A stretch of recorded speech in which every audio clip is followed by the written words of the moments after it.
Welcome to Untamed Blossoms, the podcast where we celebrate the wild and beautiful journey of womanhood. We're here to create a space where women can connect, inspire, and uplift each other. Untamed Blossoms is more than just a podcast. It's a movement. It's a gathering of strong, fierce women who are breaking free from society's expectations. Our mission is to deep dive into the stories of incredible women who have embraced their authenticity, even in the face of adversity. We believe by sharing these stories, we can inspire others to do the same.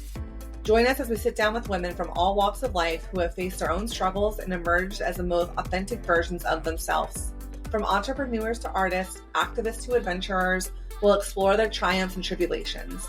Together, we'll navigate the challenges of self-discovery, self-acceptance, and self-love. But Untamed Blossoms is more than just conversations. We're a community that gathers for events, immerses ourselves in the beauty of nature, and supports one another in our personal and professional growth. So whether you're seeking inspiration, looking for a supportive sisterhood, or simply want to hear incredible stories of women blazing their own trails, Untamed Blossoms is here for you. Together, let's embrace our wildness, bloom unapologetically, and rewrite the rules. Welcome to Untamed Blossoms.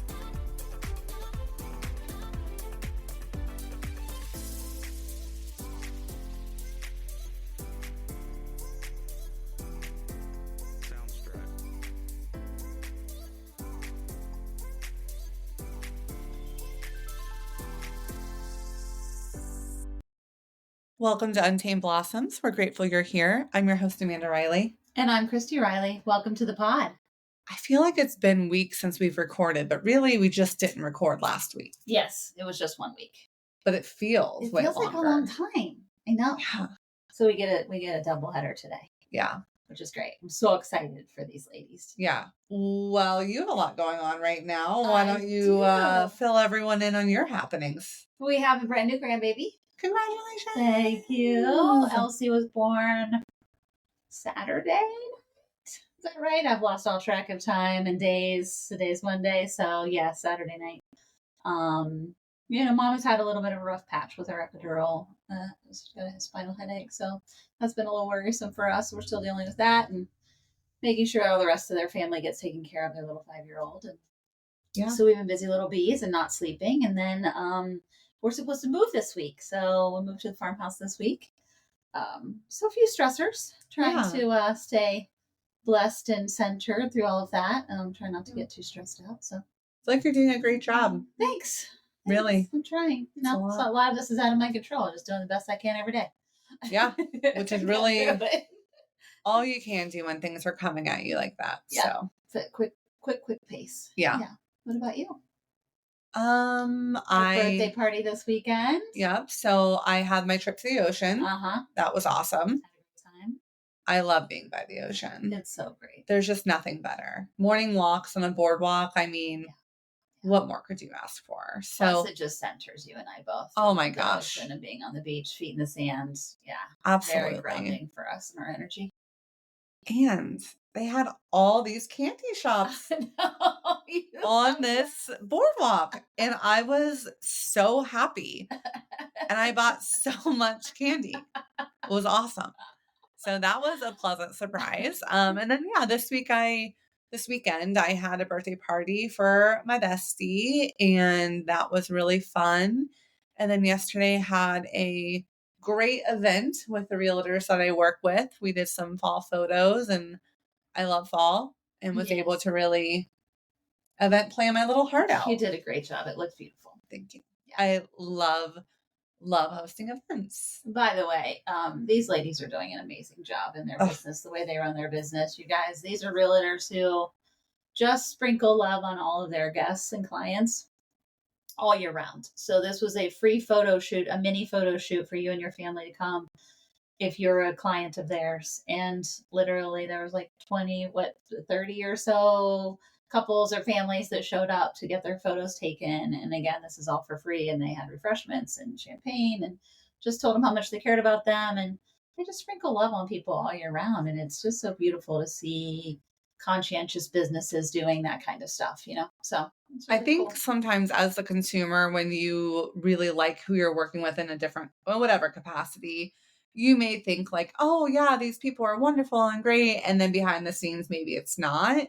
But it's just been so shocking to hear you and my other brother and his wife talk about how great they are, and then work for them and realize, like, not only are they just as great as everyone thinks they are from being a client of theirs, but their business practices and how they work together and how they care about each other.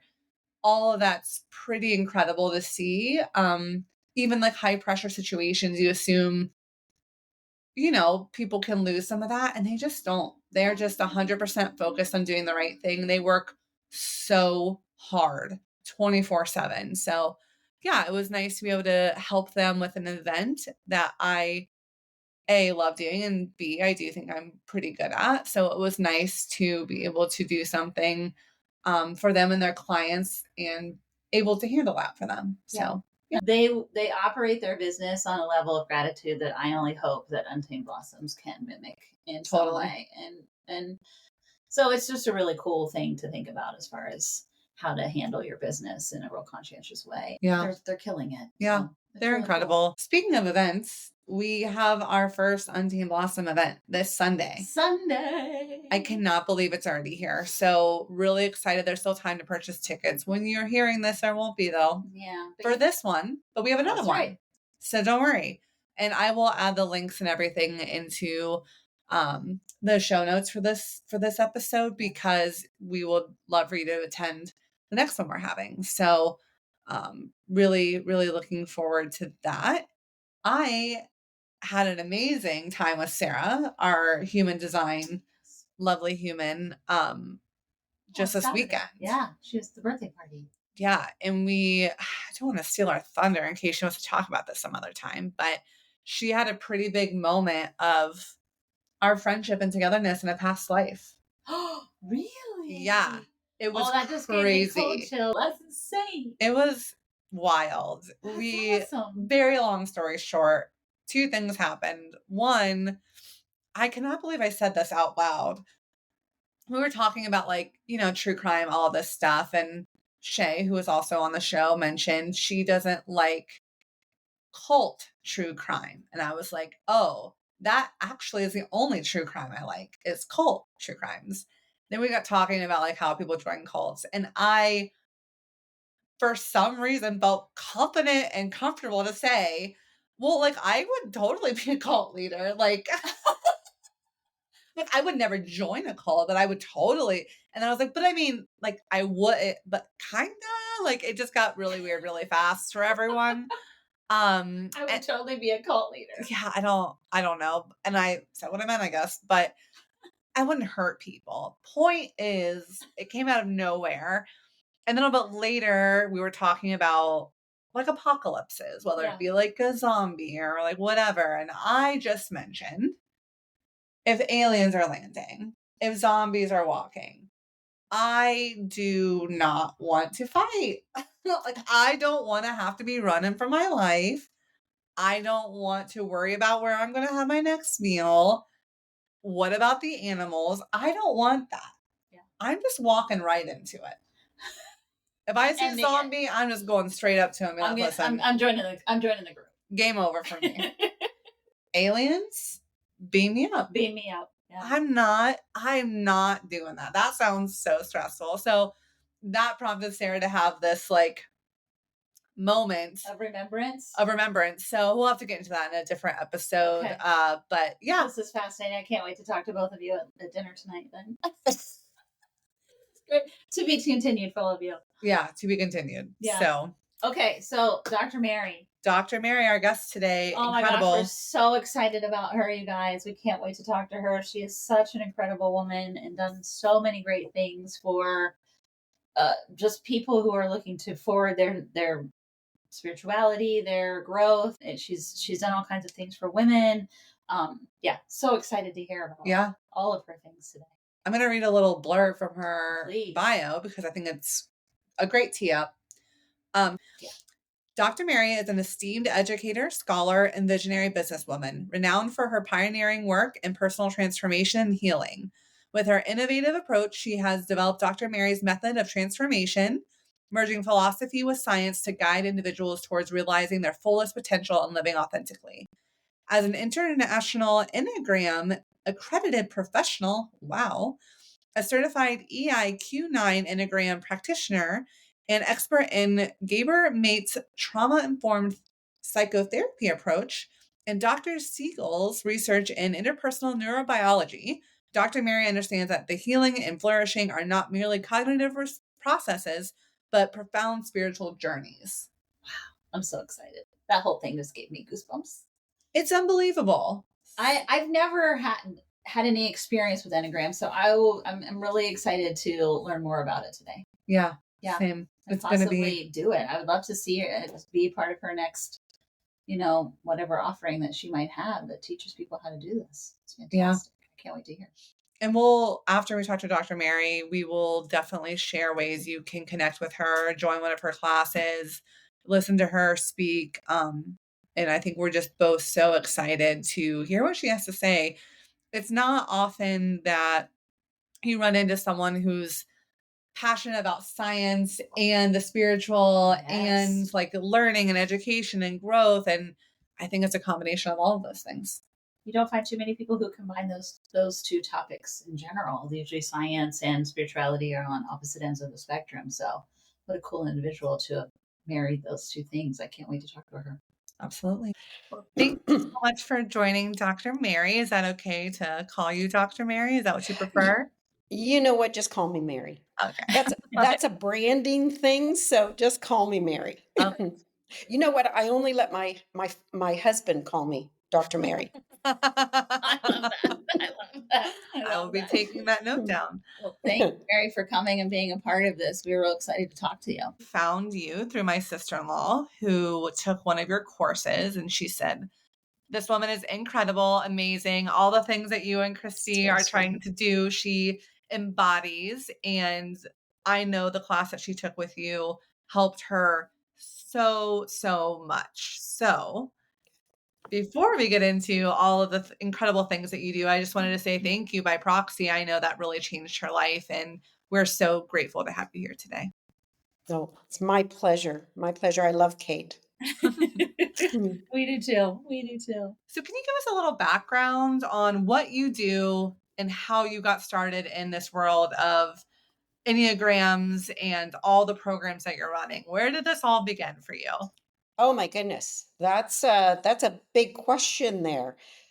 So, I guess I have to start from the beginning, because if you look back at your journey, everything leads you basically to where you are today. And it's a continuous journey. And if you really look, there's a common theme that runs through it.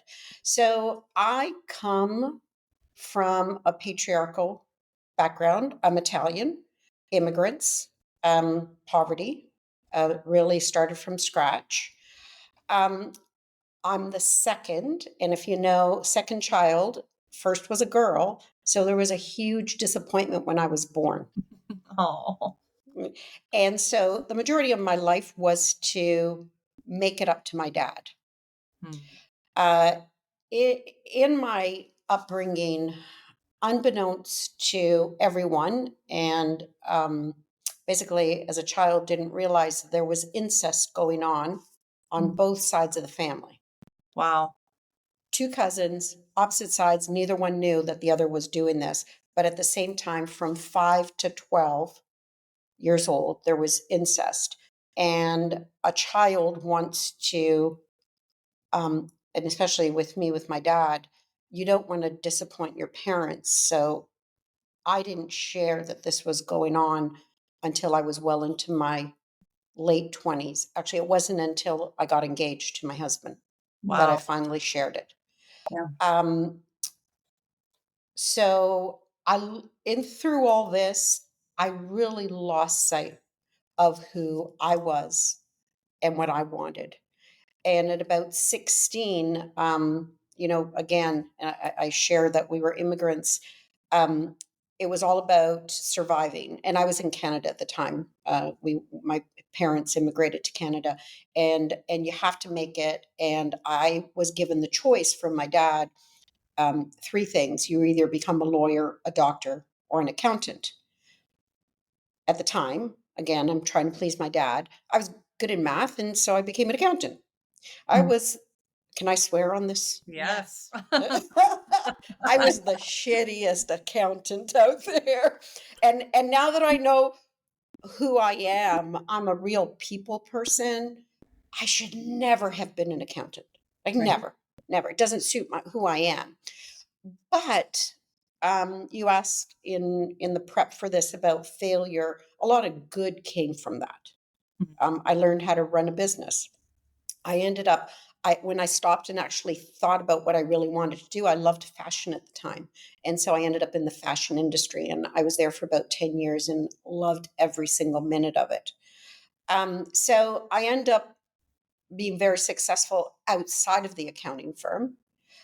But then my mom ended up passing away. I started looking at my life and kind of regrouped. I had 3 small children, and my husband had always been asked to move to the States, and we didn't because of my career. And finally, I'm like, okay, I need a change, and we moved to the States. Well, what helped me survive through all those years were the women in my life. And Yeah. that's an important part of that. So I couldn't share anything with anyone, and I never did with them either. But it was the group of women that I surrounded myself with, my girlfriends. I ended up after that with a very abusive boyfriend for 6 years. Mm. His mother, believe it or not, was a role model for me. And I think I stuck it out because she was such a strong role model. But in all my research, I've come to find too, when you've got a wounded bird, um, the attacker will really smell out the weakness, and that was what happened. So it was the women in my life that supported me. We moved to the States. 9/11 happens. I didn't have a work visa, but I had all these questions throughout, and I ended up just taking a philosophy class to understand what the heck 9/11 was about. And it really woke me up to what was really interesting to me, which is what makes people tick. Mm. I ended up not only doing a master's, ended up with a doctorate, asked to teach. And my area of study, the more I started digging, was the interconnectedness of everything and the role that women play. Women are the hub of society. If we look at women, they are if you're looking at a marginalized group, they're the marginalized of the marginalized, because they will, because of the compassion and empathy, will always put their, now I'm going to say always, but sometimes there's the exception, but they most often, globally, doesn't matter what the culture is, they will put their children ahead of themselves, most often their family. So I started analyzing societies, and I realized that women are the hub of society, the marginalized of the marginalized, but they are also what keeps us connected. So I focused my studies in systematic theology and what it means to be fully human. So what like I guess age, if you don't mind us, sharing, were you when you decided to move into that? Did you decide like later in life that you wanted to study this, or you knew from pretty early on? I moved, I think I was 33, Mhm. 34. Which is kind of an age that you wake up. It's Mhm. usually around when people say the midlife crisis, well, that midlife crisis is a wake up. That's all it is. Yeah. It's you start looking around. I say there's four stages in your life. There's the warrior, when you're working, and that's when you're trying to achieve stuff and a title and an image. Then there's the queen, where you start enjoying and you look at what you've done. And I guess that was the age that I was very successful. I looked at my life and I'm like, shit, like, is this what it's all about? um, so and we had moved, and I was ready for that move. And something that I teach is that we have, through the process of evolution, emotions, and when you learn to read your emotions, you will always be guided in the right place. Luckily, I was reading my emotions, and it led us, because it really changed the trajectory of not only my life, but my family's life. And I again, if you get quiet and you listen, I was really inquisitive, like, and it had been a question philosophically about why stuff was happening in the world. I ended up in this program that I was alive. I was never bored. It wasn't like in my business courses. It wasn't accounting, that's for sure. so, so I'm about 33 at this point, but I knew very early on, from the age of 10 to 12, about how important the women in my life were. Mm. Yeah. Yeah. I knew very, very young. I mean, my grandmother was what I call the divine gaze for me, was able to let me know you belong. You need two things to thrive and to develop. It's a sense of belonging, and a sense to be able to show up authentically. She provided that for me. So she was really important. My mom, but my mom had her own issues. But my girlfriends, my best friend, your friends are your mirror. So even though I wasn't sharing things, each one of them, we pick our friends based on parts of who you are, and they mirror back to you. And so I was astute to really choose my friends, again, being attracted to them. What was happening was mirroring back. So it helped me. Um, so I end up in the States. I end up with a degree in philosophy, specialty in systematic theology, and what it means to be fully human. Because of my business background, I took in my doctoral thesis a measurement guide that the United Nations uses. It's called the capability approach. And I found weaknesses in it, and I used it in my dissertation. I made recommendations. I end up getting hired to go work with them for about 8 years, and it's a measurement guide that looks at societies. Are societies developed in a way that humanity has the ability or the capability to develop?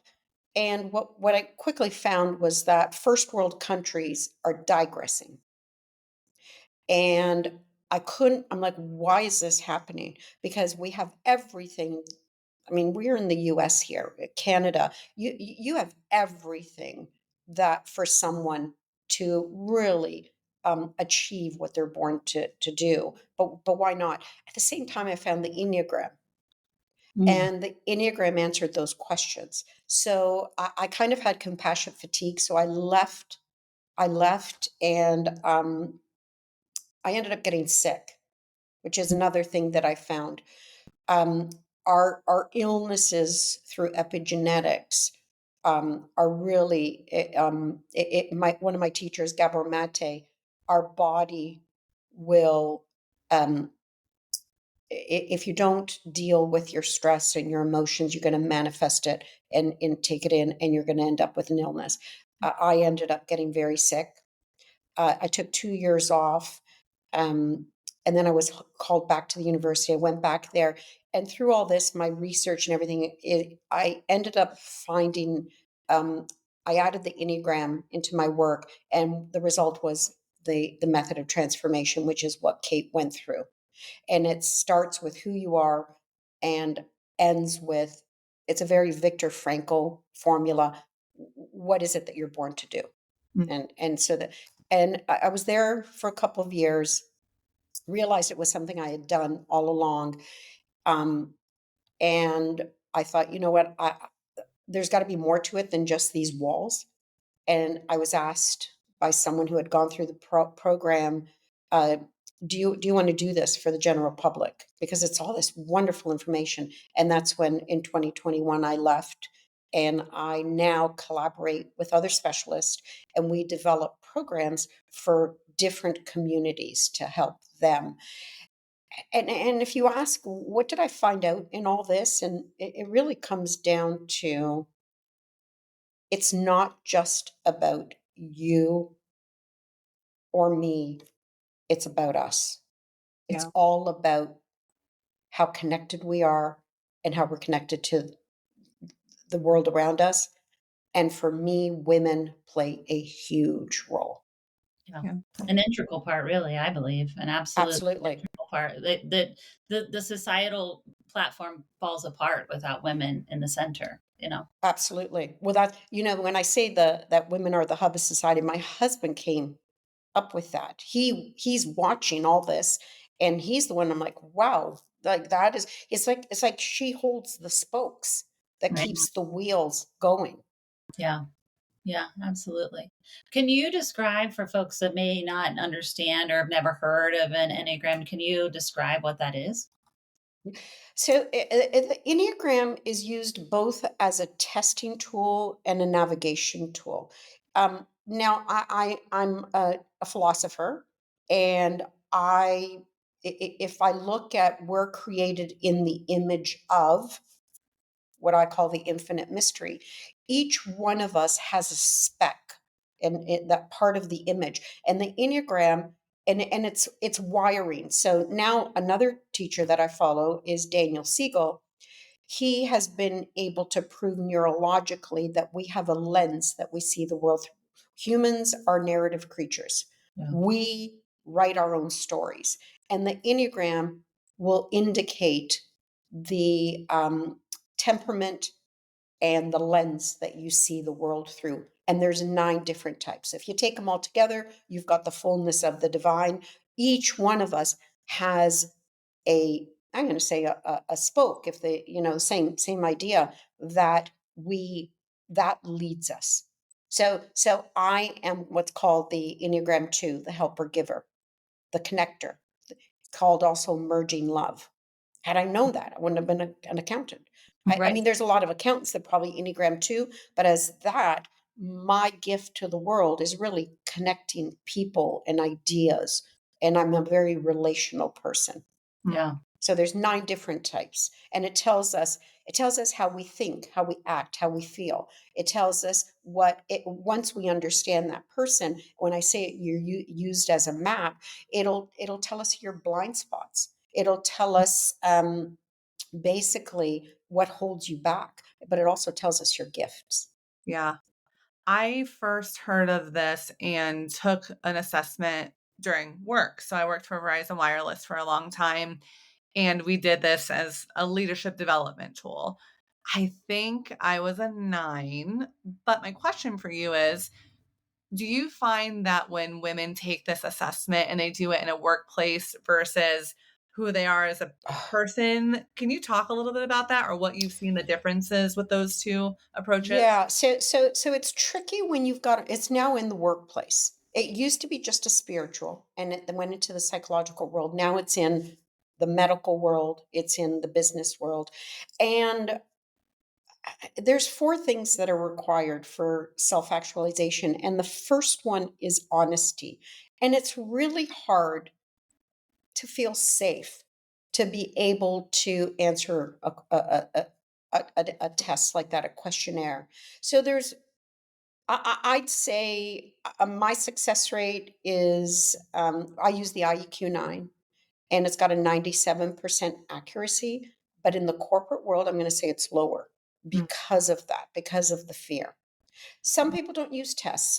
We're developing a parenting program, and we're not going to use tests. We're going to use paragraphs. And what do you relate to? And there's like 6 different paragraphs, and it's called the narrative system. And over the program, you'll find out more and more. It's like kind of archaeological. You're yeah, digging until you find it. But when you're a coach or a therapist, to quicken the process, they use these other tests. yeah, But you have to know you're gonna look at them with a grain of salt. After 4 months of working with Kate, 100% guaranteed, she's the beautiful peacemaker, which also is the Enneagram 9. yeah. The parenting program that you're developing, are you able to use this technique to identify where children fall into, or is it more of an adult assessment? As parents, we mean well, and most parents will parent based on what their experiences are. And if we haven't dealt with our own wounds and trauma, we are going to unconsciously pass that on to our children. So we are using the Enneagram, but mostly for the parents to understand themselves, to see what triggers them, to see what their wounds are. and unmet needs, and better attune to themselves. Once we better attune to ourselves, we are better able to attune with our children. And as parents, it's all about attunement. Which means matching the energy of the child with their needs and being cognizant. And we can tell very early on, as I said, this wiring starts at about 7 months in utero. That child is already intaking information from the mother and starting that story. So you can see as they're born right away how they look at the world, where their gaze goes, how they react. Within the first 2 months, we've got an idea. And what we're doing is placing it into 3 different buckets. And then those 3 buckets will narrow down. So this is horrible to say, but I use my grandbabies as research. but it's lovely because now we can stay ahead. What I'm excited with all the work that I do is it's proactive, not reactive. We're trying to stay ahead of getting sick, of dealing with trauma. And if you take the time in the first, and they say 5 to 6 years, in the first 3 years. I just read Daniel Siegel's new book that he just came out with, and he says that at the average of 3.9, we can tell what that child's going to be like in the adult years. Mm-hmm. And if you can take the time when they're younger, it avoids the therapy they'll need later on. Yeah. Yeah, I absolutely agree in that theory for sure. I have a big age gap in my children. So I had 3 children very young, and they were 14 and 15 when my youngest was born. And I was a very different parent to the youngest one. And I think as you get older and wiser, and also dealing with my own trauma and some of my own stuff, if you will, made me a way different parent to the baby of the family than I was to the older one. And so I get to sit now and watch some of my faux pas in action with my older kids, right? I'll be like, oh, you learned that from me. I'm so sorry. Yeah. Oh. I'll actually say that. I'll be like, I'm sorry. You learned that Yeah. from me. That's Oh, I do too. Mine are, all grown now, adults, and I am so sorry. Now, especially now that I'm doing more and more research. But we got to be compassionate with ourselves because we right. really did mean well. Right. We Yes. really It goes did. a long And way my to kids say will you're say, sorry, though. It goes a yeah, long way with your yeah, kids just to say that out loud, right? And my kids give me a ton of grace. I give myself grace too, but when I say that, I'm like, oh, honey, that's not healthy. You learned that from me when I was really young and yeah. trying to figure all this stuff out, and let's fix that because Well, the beauty is that you're stopping and you're self-aware, and you're stopping, and you're helping your child with that. I will tell you, Gabor says that, I refer to him, Gabor Mate. He says as long as there's one caregiver, adult, grandparent, even a really good coach or teacher, the child can heal any kind of trauma. And when we say trauma, I'm not going to say the big trauma. We call them the little t traumas, which is when we're born in utero, we're the safest that we ever are, the happiest, because we're just being. We're not doing anything. But that little t trauma is when that child wakes up to notice, wait, I'm not the apple of my parents' eyes. And like I said, they need a sense of belonging and a sense to be authentic. They will always sacrifice authenticity to belong. And so they really quickly, they're so smart, based on their Enneagram lens, will realize what they need to do to stay focused in their parents' eyes. And right. so that's where their personality starts to develop, and they end up sacrificing themselves. So when I say trauma, it's the story they tell themselves. And so then there's what A.H. Almas calls this hole that starts to begin from true authenticity to personality and behaviors. And as long as there's one person who loves them unconditionally, this is narrowed.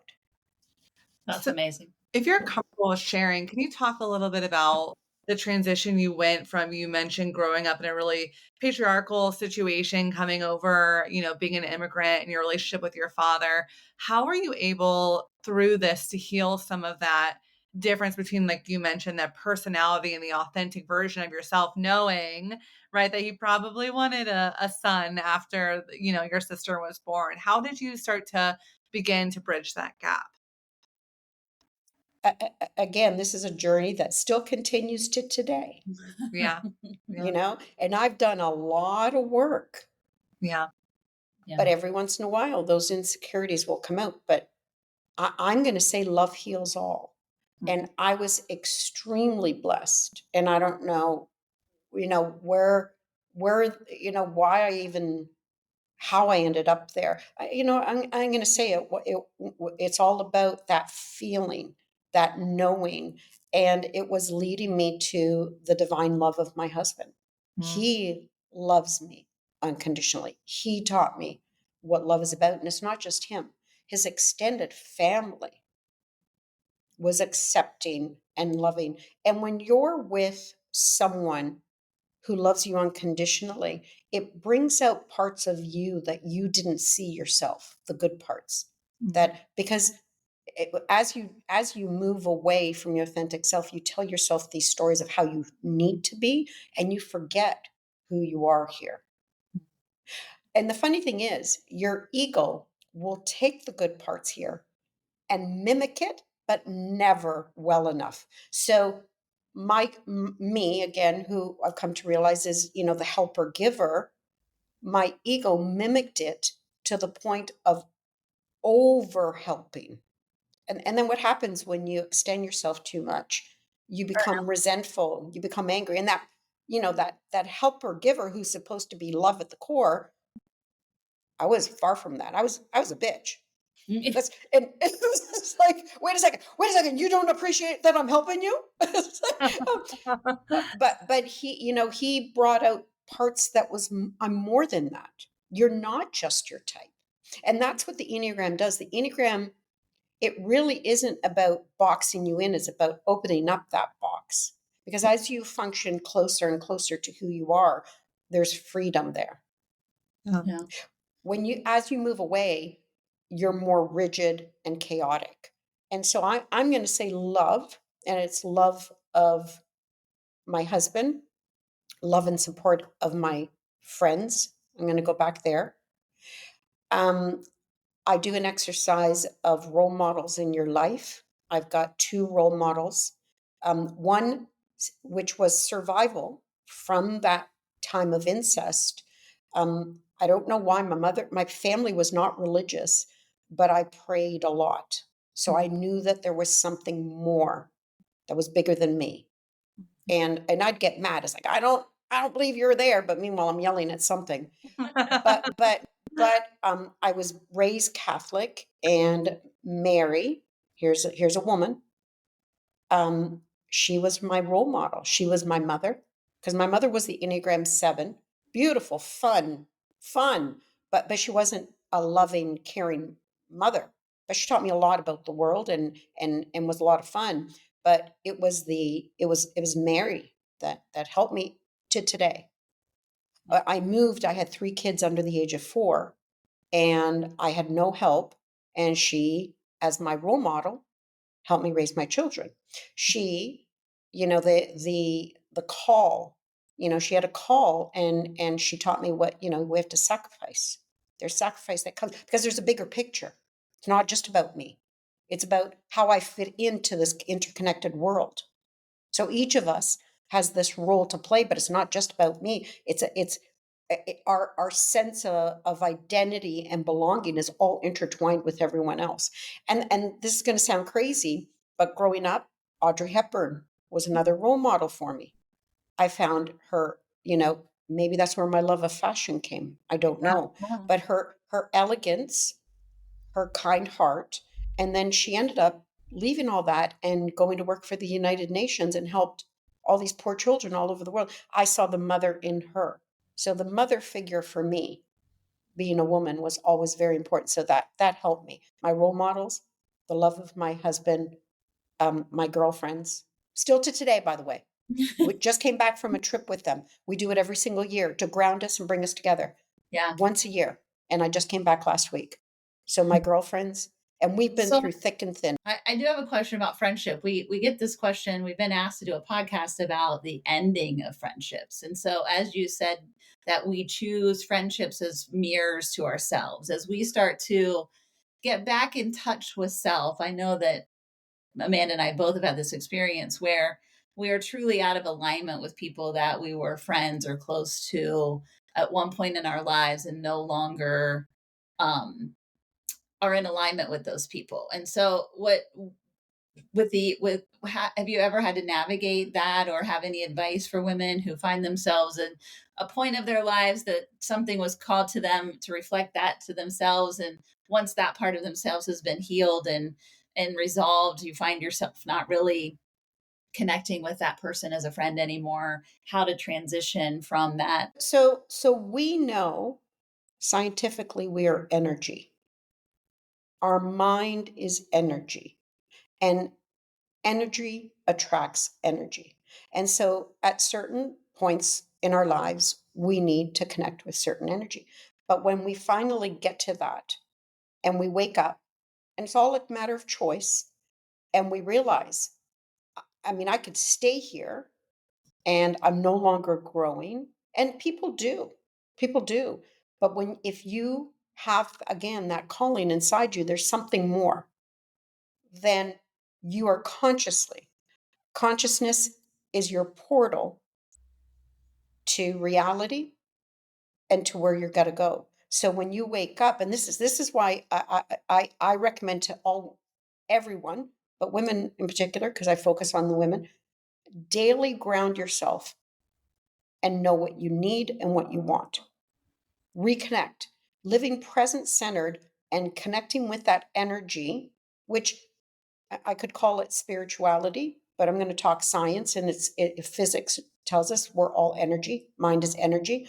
Know where your vibration is and where you and what feels good. There's your emotion. Ground yourself. What feels good. Listen, because it's in the quiet that you will be given your direction, and you are never led astray. Never. I do this exercise every morning before I get out of bed. I even ask, what is my word of the day?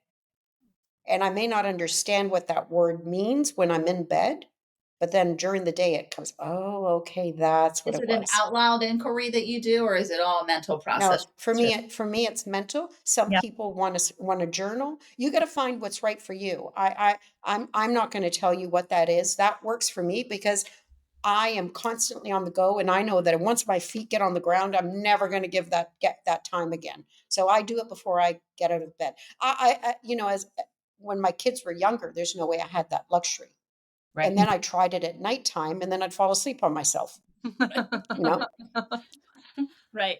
I know Kate did a lot of journaling through her time yes, with you. And I know I really struggle with journaling. I want to be that person who journals and writes those things down. And I end up not after a very short period of time. So, is there other advice you can give people when they're working through some of this and doing self, actualization, or working through what they want out of their day or grounding that just aren't good at writing those things down? Is there any other tools that you could offer? absolutely. Artwork is amazing therapy. I Yeah. don't know if you're artistic or even coloring.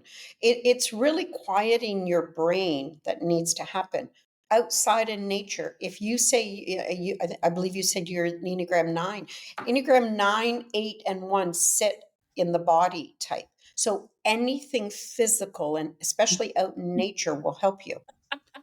I've got one type Save 8. ourselves over here. I have one type 1 that hates meditation. Anytime I bring it up, he's actually turned the Zoom camera off on me. And I said, well, you got to get out there. One, he struggles with anger because those 3 have anger. By the way, a 9 believes they don't have anger, but it's repressed anger.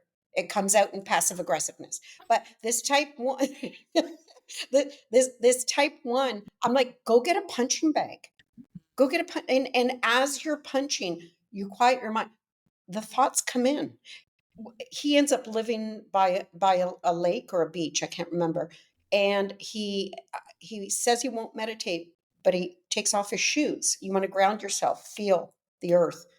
and he sits down and he puts his toes in the sand and he'll just look at the waters, then all of a sudden his mind, like he gets all the answers. Yeah. I have another type one actually. She lives up north and on Lake Michigan, and the same thing. She goes on walks all the time. So it doesn't have to be journaling, but there's something in the action from the mind to the release in the journaling that it's a letting go, and then you get back. When you just leave it up here, Yeah. we want to get out of our head. We want to get into our body. We want to get into our heart. Yeah. I only journal when I'm angry. So all of my Me too. You know what? That's the way I was. I used to be. And a couple of years ago, I picked up my journal. Like, if I ever died and anyone picked up my journal, they'd think, "Holy shit, she's a crazy." it's just miserable all the time. She was hating to everyone. I'm like, no, this is the only time I journal is when I'm really angry. So No, yeah. I'm much more disciplined with these days. Yeah. I think that's really helpful. I know, like, in the culture that we're in and spirituality and self care and wellness, that there's a perception of what all of that means. And if you don't fit into it, it's easier to give up Yeah. and say, like, this isn't for me. But I'm No. totally exactly what you described. Like, it's the nature. So I have to be moving. Like, the sitting still, it doesn't work as well for me. So that's really great. I think it's really helpful for people to hear. Mhm. Um, I would say if you're moving and outdoors, try not to always listen to like a podcast or something, because that's going to take over your mind. Just sit in the quiet. You'd be amazed what comes when you sit in the. It's very loud there. It's Yes, very loud in the quiet. very. Sit in the quiet. yeah, That's great advice. That's great totally. advice. Yeah, absolutely. What we found in the storytelling and women talking to us is that what you have said about us all being connected and having similar experiences is so true. And you describing the hole that happens from giving up of self is prevalent in every story, right? What they gave up of themselves and then how they're trying to fill that hole back up and come back closer to their authentic self um, seems to be a human experience that we all share.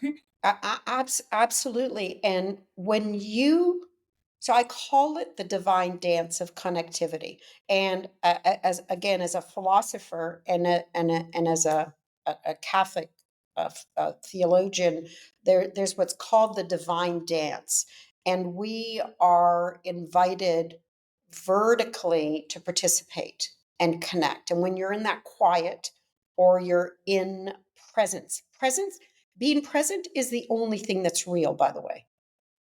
Our mind, that's energy, has this beautiful ability of living in the past and the future, but those aren't real. They're Yeah. not real. They get in the way. So this going out in nature or meditation or journaling, the breath work, that all brings us present. That aligns with the all that is and helps us to connect. And how do we do it? We do it on a horizontal with the people in our lives.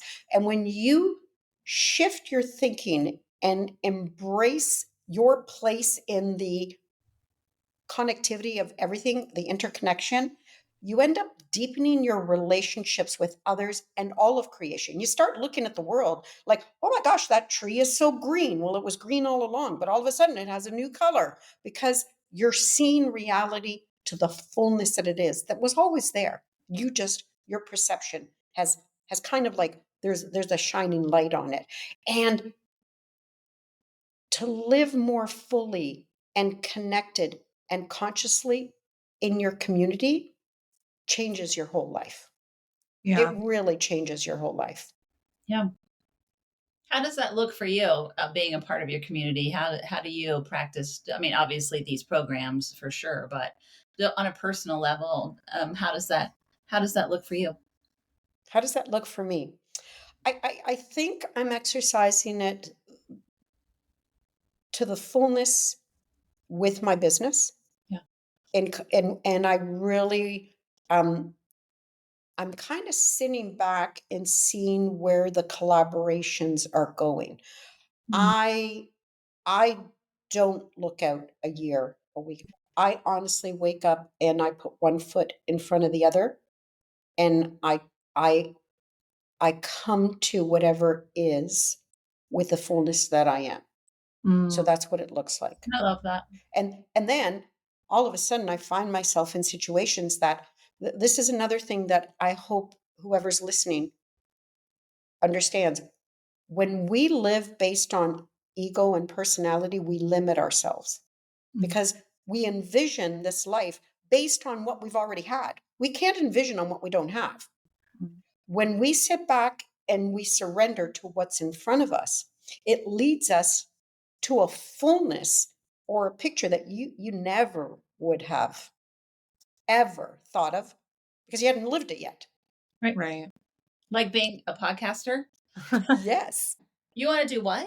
I don't know. But I'm like, because I'm hesitant, I know that that's something I should lean into, right? Is just let it experience it, and it's been beautiful, and it's been Wonderful. it's been a being able to meet people like you and have conversations is like it absolutely fills my cup, and so it is a beautiful thing that this is allowed for this community to show up to me that I was desperate for, and it's been really beautiful. But I was That's afraid lovely. in the beginning. I was That's definitely afraid. wonderful. Yeah, it's been really great. It's been really great. So you just said something really important. It fills your cup. You know, just through your emotions, it's the right thing. Yeah. If you wake up in the morning and you're like, oh, I want to roll over and go right back to sleep, or there's a struggle, or there's a fear, then you've got to really stop and ask yourself what's going on here.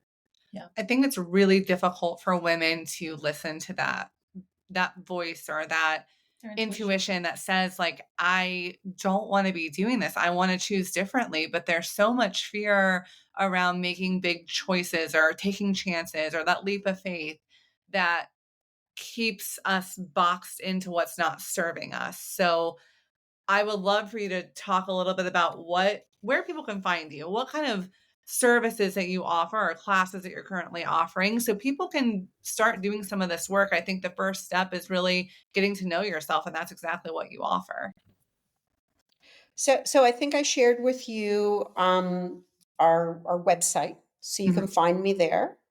I'm in Columbus, Ohio. So I believe you two are both in Columbus. We So I Yes. are. don't know if your audience focuses on Columbus, but I'll meet in person. I have different programs, like I said, for different demographics. I started with a 1-to-1. I also do 1-to-many, where we do small groups. Our biggest program right now is the parenting program.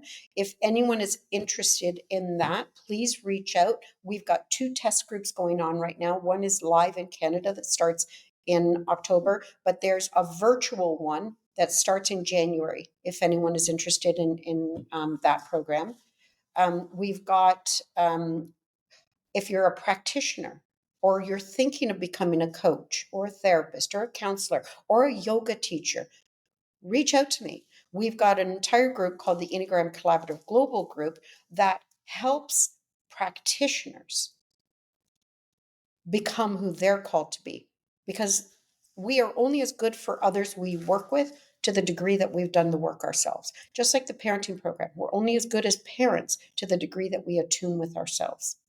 So my website has all that there. We're in the process of developing. I've got a couples program, and we're working on a young men's program that are feel disconnected. There's right now there's this individualism that's happening, which is one of the things when I worked with the capability approach, we realized what's happening globally. There's the illusion of the solo self. I'm out here all by myself and I have to do, we're not. Again, if I look at my own story, I only survived because I was in community. We're never made to become on our own. So there's this illusion of so we're developing a program for young men and women that feel isolated and on their own. Do you think that's a lot to do with social media and how connected we are in that platform that makes us have the illusion of connectivity? Yeah, yeah. It is, and it is an illusion. It absolutely is an illusion, and it's causing a lot of harm. People aren't even dating anymore. They're not dating. Yeah, totally. They have a hard time having like conversations with others, like really struggling with even one-on-one communication becomes a real struggle for these young Yeah. kids Yeah. that Well, and I'm going to say we learn in our family how to love and be loved. And there's also the breakdown of the family unit. So the breakdown of the family unit is causing that child to not really understand what it means to be in relationship. Mm, So this is one of the things when I say being proactive that we're trying to heal it with the parenting program. wow, awesome. that's Any incredible. points of advice for parents who are trying to navigate that now? I think it's really difficult for parents to. I mean, as we have two teenagers still in our house, a blended family, and so there's there's such a difficulty in, that's part of their social network, and yet you don't want them to be on it for that long of a time. And we have a no phone policy at the dinner table, and we try to have those boundaries, but it still seems to be pretty prolific in the battle that has to go on and gaining attention in the whether that's in the car. It's just so readily available as entertainment for them at every. So if they get bored at a family function, they are on their phones. Any advice that you give in your parenting group for people who are struggling I, with I will tell you, yes, that is one of the things that is influencing all this. But when there's a strong understanding and a sense of belonging for that child, it doesn't matter Mm, what outside factor got is you? there, Okay. it won't affect them. So, as a parent, know who you are, deal with your trauma, deal with what, and again, I'm going to say it's not big T trauma. Right. It's the if you're triggered, you've had trauma. Your true self will not get affected. You that person's judgment of you won't affect you. That person losing their their getting upset with you, it's not going to upset you. When those kind of things, if you're triggered, you've got something you need to work on. Know yourself to be able to understand and know your child better. Help that child know that they are loved unconditionally. They don't have to do backflips to Got make you happy or anyone else. When they know they belong to a safe community that loves them unconditionally, all of that will not affect them. I Peer love pressure doesn't affect them. Social media doesn't affect them. They know who they are. I love that. that's great. All right, Dr. Mary, we would love to hear a little bit about just some key learnings that you've developed over time and some things that have stuck with you and that you would like to share. E-learnings. Okay. I think I've shared throughout this conversation, we aren't made to go through life on our own. There's an illusion of the solo self. Um, had I not been able to draw from my girlfriends, I don't know where I would have been. So, and that extrapolates into business too.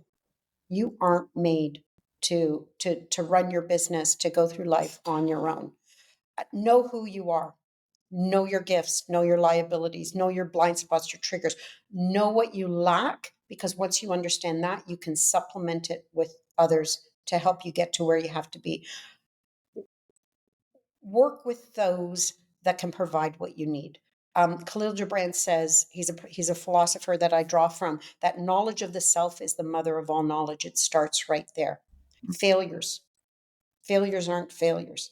Failures are opportunity for growth. It's never a real failure. My failure could be that I think I said I pursued the accounting um path instead of where I end up today, but I learned so much about how to run a business. So it's never really a failure. I've stated emotions are our guideposts.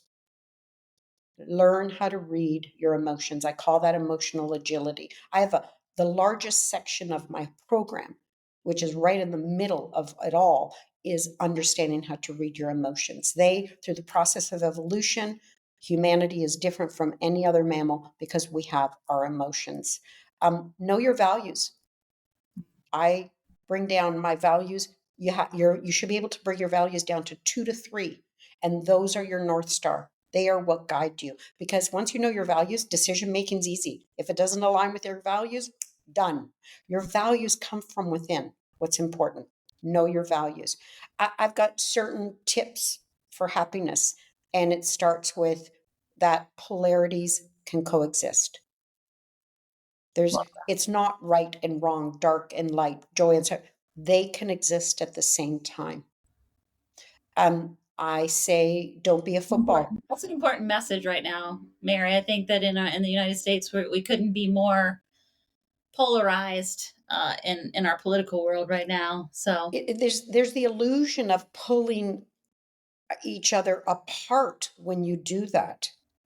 But even just even the polarities of right and wrong. But there's joy and suffering. People think that we're supposed to have no suffering in the world. No, I believe that we're still in the 6th day of creation.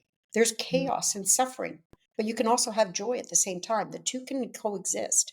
I mean, that's a very Thich Nhat Hanh understanding of the world, but it's very helpful understanding. Um, uh, uh, Another tip for happiness is don't let others' judgment affect you. That's their issue.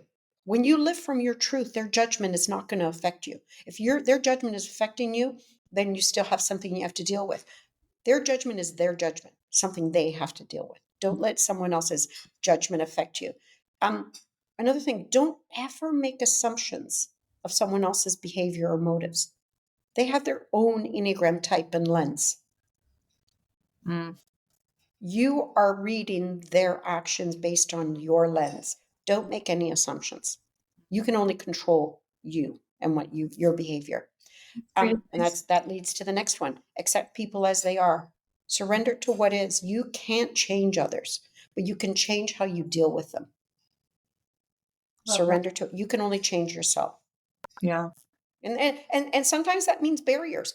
Or as you said, sometimes that means letting go of friendships. That's okay. No. That's okay. I said that, you asked what was my healing course. It's love. Any of those things that is done with love is fine. Love is there's the love that binds, that keeps us together. And sometimes that entails letting go.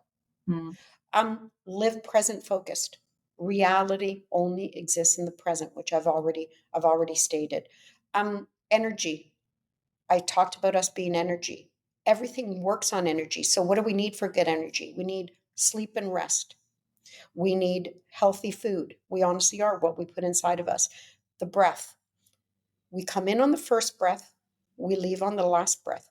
Every breath in between grounds us. So whenever you feel all the way out here in your energy, take that deep breath and ground yourself to become more present focused.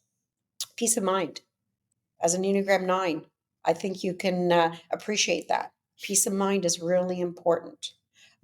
Spirituality. There's something bigger than us. Know that there's something bigger than you and that you fit into a story. There's the story of me, the story of us, or the story. We want to try to live in the story. How do I fit into the story? Exercise. Keep active. Like I said, we're all energy. We got to keep that energy moving. So those are the things that I would say would be what I've learned over the many years. It's amazing. That's great advice. A lot of great advice. We do always like to ask if you have some women who have influenced you. You did share some of those people. Anyone else you want to call out that's helped shape you or influence you at all? When it comes to women, I mean the women I work with, it's amazing. I've started this organization, and it's not as if I put an ad out there, hey, women only, but it's women that are coming, and they're just amazing women, and day in and day out, I look at them, and I all the women in my life that have crossed my path, and like all of them have this gift, this unique gift and brilliance, and so they all have touched me somehow. Um, I think my sister in a very interesting way. She had her struggles. Um, she's given me the opportunity to love her unconditionally. I've grown through that. Mhm. So my grandmother, who was the divine gaze, my girlfriends who were my mirror, my sister who helped me to I mean, it's I practice unconditional love, but the feedback from her and the support I get from her, she's been a big influence. Awesome. And then the women I work with. Fantastic. Awesome. Well, Mary, we like to at least respect your time, and so we appreciate you coming and talking to us. And we are definitely going to connect all of the places that people can find you. And Thank we would you. love to personally do events with you coming up. We would love that if we can. We get together with you and do some great events. We would love that as well. That'd be great. Just reach out. Let me know. Yeah, we would love that. We appreciate you coming on. My pleasure. I wish you guys all the best. Thanks, Mary. Thank you so much, We Mary. appreciate it.